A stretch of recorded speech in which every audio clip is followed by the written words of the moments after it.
All right, thank you, everyone. So I just wrote my speech this morning, so bear with me. I'm an optimist. An optimist is defined as someone who expects the best thing to happen, and when it doesn't, it's just a temporary setback.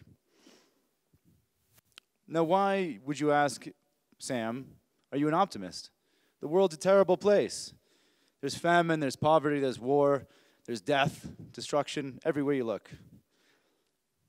Well, I think there's two ways to look at everything. There's also heroes, courageous people, and hope. Heroes who vanquish the demons that come at night. And there's still stories that we tell each other. So my question to you is, can storytelling change the world? Now, let me tell you my own story very briefly. When I was a kid, I grew up dreaming of being on the first manned mission to Mars. I wanted to be an astronaut. But then I realized that being an astronaut is really, really, really hard. So I went to college, then I moved to New York, and I started working in film and TV. And then I went to Los Angeles, I went to USC Film School, and continued working in film, telling stories, doing short films, music videos, and commercials. But I didn't really want to change the world. I didn't really care, to be honest.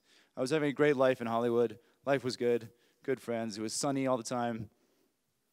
Who cared, right? Then I fell in love. And my girlfriend came to Afghanistan to work at the British Embassy. So I decided to pack everything up I owned and move to Afghanistan to follow her. Now, I didn't know where Afghanistan was. To me, it was just a blank spot on the map. I had to look it up on the map, actually. True story. And when I got here, because I had seen in the news, all I heard in the news was death and destruction and terrorism, right? So when I got here, I came expecting this. You know, war and death. And when it came, I found this. A city full of people living and working and loving and dreaming of a better future. So there was a disconnect here. The media in the West was telling me that it was all death and destruction, and I found myself surrounded by amazing people who welcomed me here with open arms. So I decided to make it my mission to try to tell stories of these everyday people who were striving to make a better life for themselves and their families.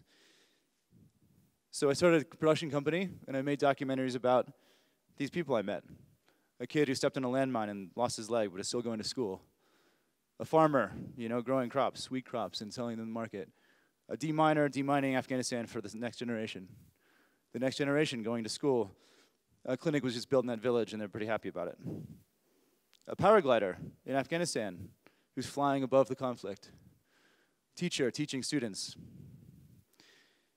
So I was making all these films, but when I went back home, my friends would ask, what the hell are you doing, Sam, over there with those people? They're all terrorists over there. What are you doing, right? So I realized I wasn't making as much of an impact as I wanted to. So I realized more had to be done.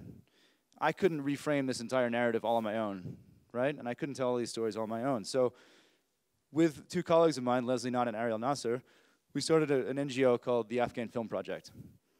And this NGO is dedicated to fostering Afghanistan's film industry by training Afghan filmmakers to tell their own stories and to build up their skills and resources to enable them to do so. Because the Afghan film industry used to be amazing. And after 30 years of war, it's been devastated because everyone's left and are now coming back, and there's lack of infrastructure, skilled personnel, and equipment. And there has been an incredible resurgence in the television industry, which is absolutely amazing. But in cinema and film and telling narrative stories, there's a lot of work to be done. So our purpose was twofold. We wanted to train filmmakers and also tell stories, Afghan stories, for a Western audience and an Afghan audience, but for a Western audience to show the world that this place is not just death and destruction and bombs and bullets. So we decided to make a film, a narrative film, shot entirely here on location in Afghanistan. And we would train Afghan filmmakers on the production of the film. So we took a year in pre-production, and we brought in 9 Western filmmakers who had never been in Afghanistan before in their lives, and paired them up with trainees. So we trained 12 Afghan filmmakers in different crew positions. And we did a lot of training workshops before the film, and during the film, and after the film, in the editing process. And it was one of the first films to be shot here in Afghanistan on location with a mixed Western and Afghan crew. It was a true collaboration. So we try to do casting for the film. Now, it's very hard. You can't just put an ad in Backstage West in Los Angeles and have 100 kids show up at your door. The film is about 2 young boys growing up in Afghanistan, dreaming of a better life, a blacksmith's son and a street kid, and they're best friends. So I looked around at everyone to try to find who I could cast as these kids, and I kept coming back to this kid I knew on Chicken Street. It's a street kid named Fawad, and he has the biggest heart of anyone I know. So he, for me, was already my character. So I decided to cast him, a kid who never acted before in his life, and to train him how to be an actor. And we were very lucky to then work with 2 incredibly talented actors, Wale Talash, who has been here forever and is one of a cadre of filmmakers who's been working here and making films for 3 decades. And this kid, Jawan Mard Pais, whose father is also one of these filmmakers. And they were incredibly professional. So during the rehearsal process, we wrote the script with the actors. We wrote the dialogue with the actors, and to make it culturally relevant to Afghanistan, because that was incredibly important to me, to make the film culturally relevant and a film for Afghans, by Afghans, about Afghans. So we had some challenges when we were filming. Of course, logistically here, doing a documentary, it's fine, you can go around with a camera. But with this production, we had 50 people running around Kabul with a crane and a dolly. So it was a challenge. And they say never to work with children or animals, right? And we did both, and we did in Afghanistan, and we did Buzkashi. And directing Buzkashi riders is not easy. I mean, I'm sitting here. Let me show you some pictures of the behind the scenes. These are the 2 kids here. This is me on set. This is the cast and the crew. This is us filming. We filmed in the bus graveyard, which was quite a challenging location. And we filmed Buzkashi. So imagine me sitting there in front of 50 Buzkashi riders saying, okay, you right there, you're going to go grab the goat, go around the flag, and come back and throw it in the circle. And I yell action, and the wrong guy picks up the goat, right? So I yell cut, and they all stop, and they look up at me and say, wow, did we get it? I said, no, one more time. So I yell action, you pick up the goat. Yell action, wrong guy picks up the goat. I yell cut, and they just kept on playing. So I had to rewrite that scene. But the kids were amazing, and the crew was absolutely amazing. And we filmed, and we made it. We did it. We filmed an amazing movie. It's been screening internationally. It's doing pretty well. And we did our big Afghan premiere in Kabul last week. Here, actually, in this theater, to an amazing response. But there's more needs to be done. There are thousands of stories to be told, of everyday heroes. So our work continues. My colleague and business partner, David Gill, is doing a project called Kabul at Work, which profiles everyday Afghans who live and work in Kabul. People you don't see on the news, people you don't see, well, you see every day when you walk around Kabul, but you don't see their stories. So this is just a few of the people that we're profiling for Kabul at Work. And it's an amazing project. It's been airing on Tolo last month, and next year it will be going internationally to show, again, the West, that there are people here with hopes and with dreams just like us. So I'm almost done. Right now, the story being told internationally is one of polarization and mistrust. But I have learned personally, coming here, that people are not so different after all. Everyone has the same heart, right? And I believe that film can look critically both at your own culture and also bring people together. And if you look at people and you look at them and they tell you their stories, and if you tell them your stories and you listen, then you can't help but realize that we're all human beings with the same hopes and dreams.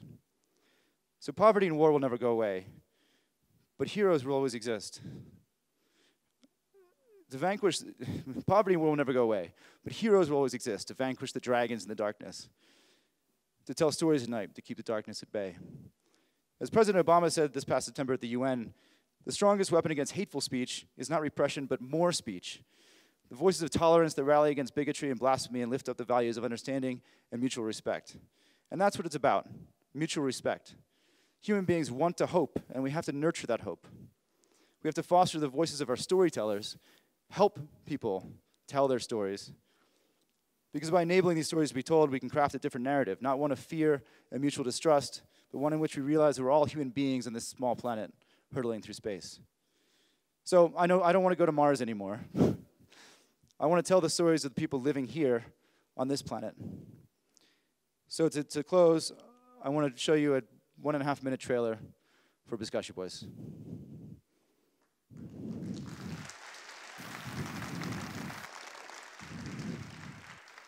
Is there audio?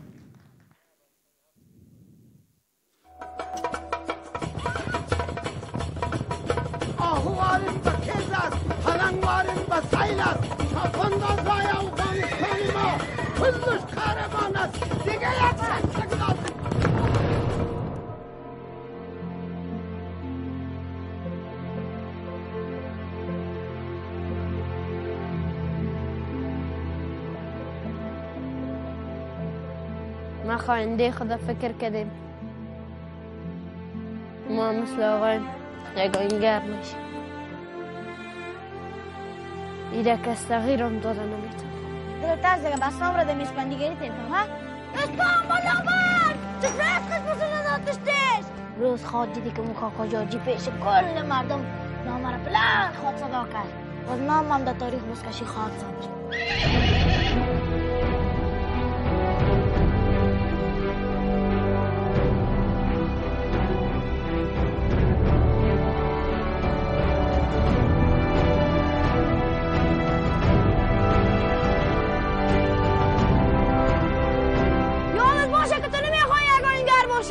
بابیم ماینگر بود. آینگر یک کار بسیار پر افتخار است. تو خیال پلاو میزنی